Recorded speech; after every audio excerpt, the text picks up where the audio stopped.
Hi everyone, I hope you're all well. I'm just making sure this thing is recording.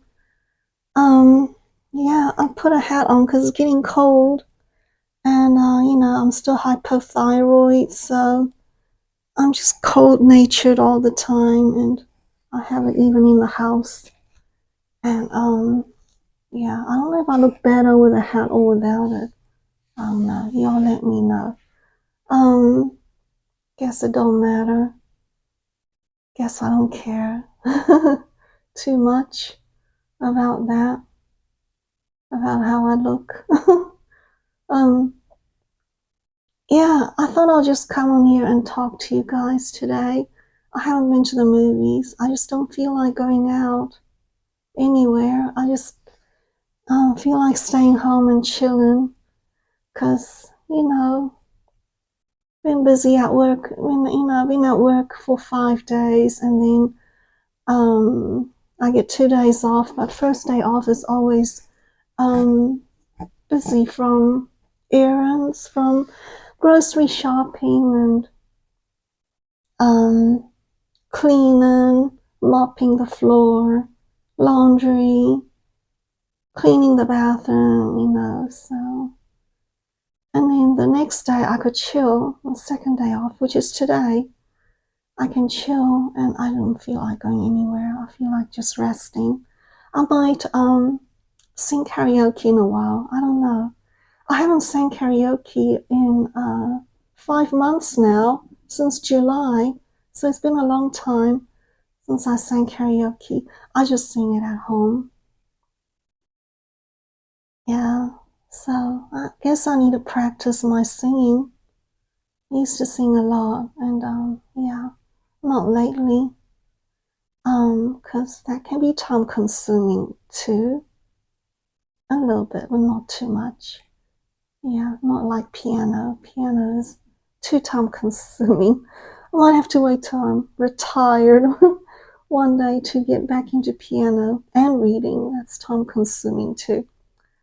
Now I just enjoy watching YouTube and vlogs and yeah. So what's been going on with me is that for those of you who don't know, I am a cancer survivor. I survived stage 4 cervical cancer, which is a great blessing. Now cancer free. And so I had the 5 months of intensive chemo, which totally knocked me out. I was on bed rest for the whole time.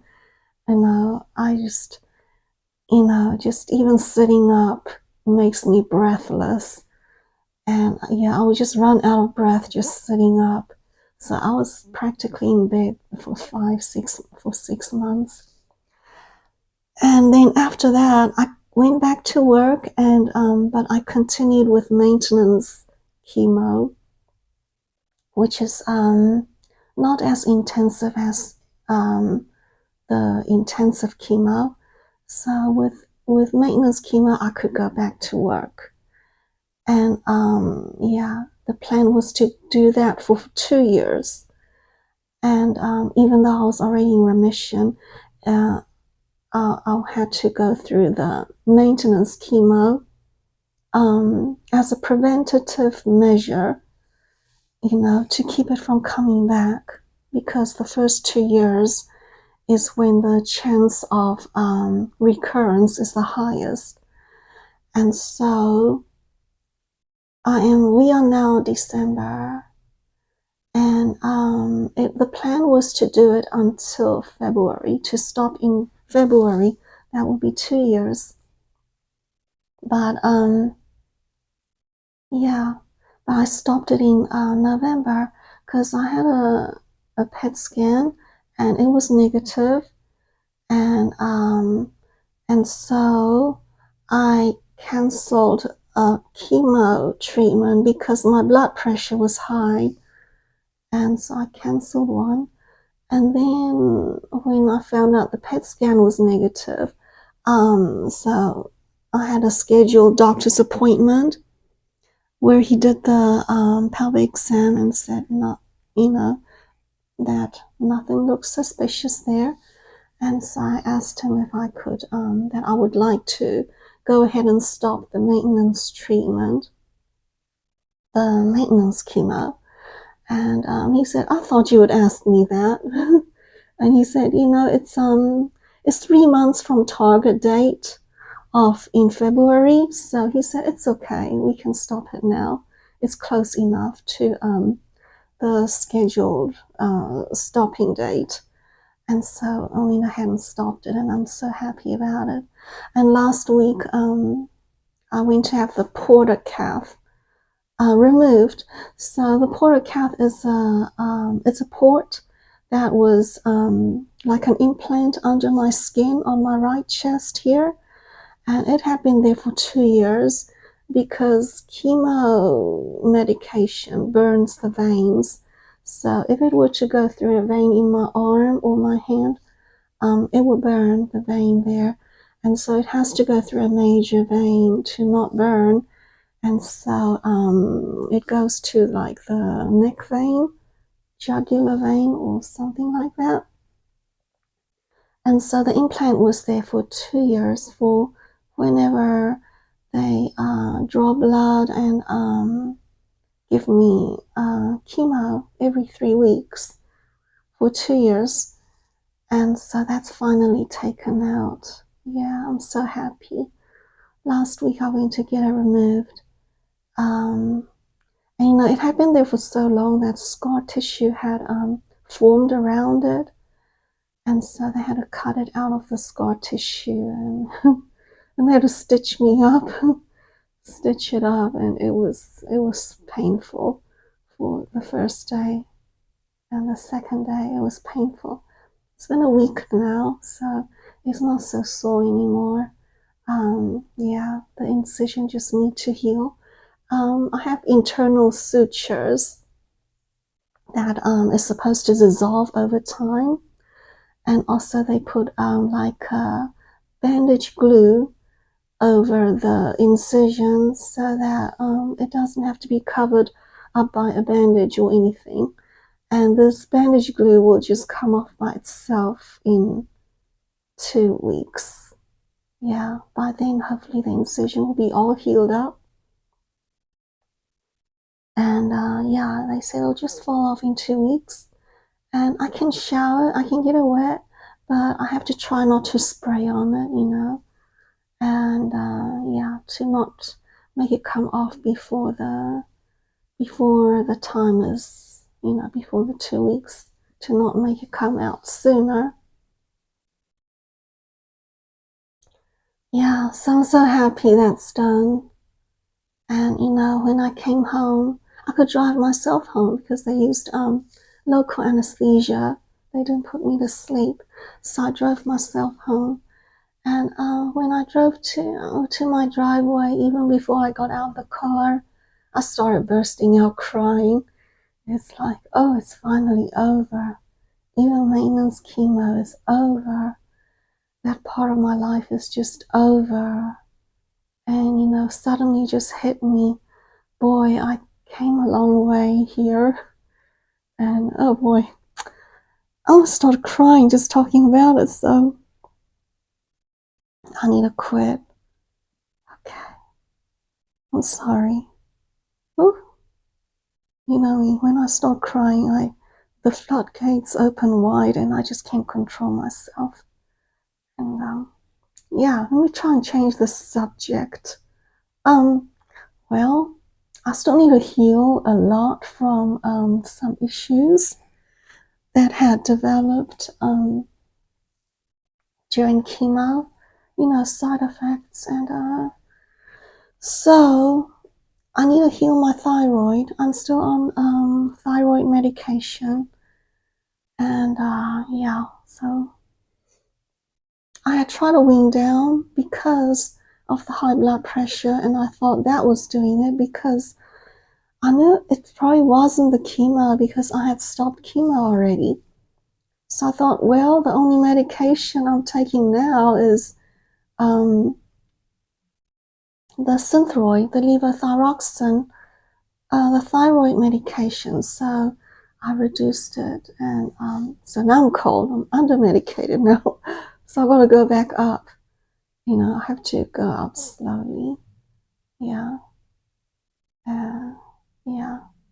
So I reduced it, but I have to go back to the original dose. Maybe next week. I'll see what my blood pressure is. But because it could be caused by that medication. I don't know. But medical medium. I started watching medical medium.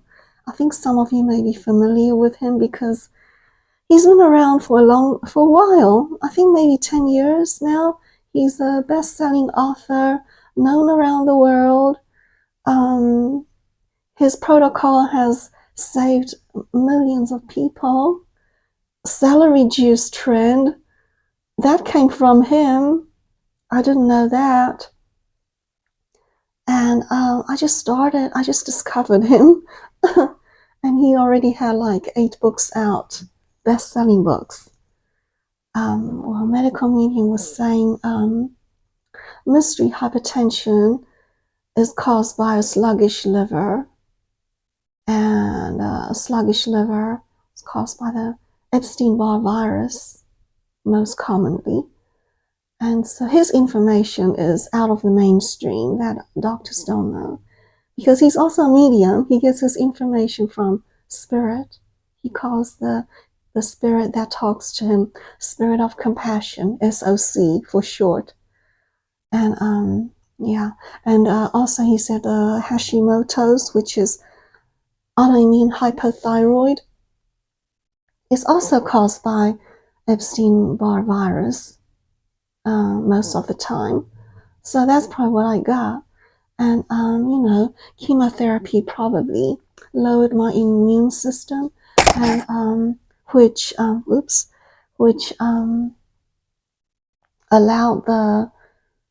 woke up the Epstein-Barr virus, which had been dormant, because he said most of us have the Epstein-Barr virus, and if we are healthy, it means that this virus is dormant. And if we start having a lot of health problems, especially autoimmune or unexplained health problems, oh, I know I look kind of bright. I don't know what happened here to the camera. I hope you can still see me. Okay, there, back to normal. What was I saying? Epstein-Barr virus, the thyroid. Yeah, so he said Hashimoto's, autoimmune hypothyroid, is actually stage 4 Epstein-Barr virus. Stage 2 would be mononucleosis or something else. Could be, or some other condition. I don't remember the details. Stage 3 is when it goes dormant, I think. Don't quote me on anything. I'm relying on memory, which could be unreliable at times, because my memory is not the best. And stage 4 is Hashimoto's, and also maybe liver issue, sluggish liver from Epstein virus being there and multiplying. And yeah, so the goal is to kill this Epstein-Barr virus and get rid of heavy metals from my body, because that's apparently one of their favorite foods, food sources. So I'm doing a celery juice because he said celery juice has salt clusters, which are unique to celery juice, and it'll kill Epstein-Barr virus and other viruses too. So I'm doing that every day. That's his protocol.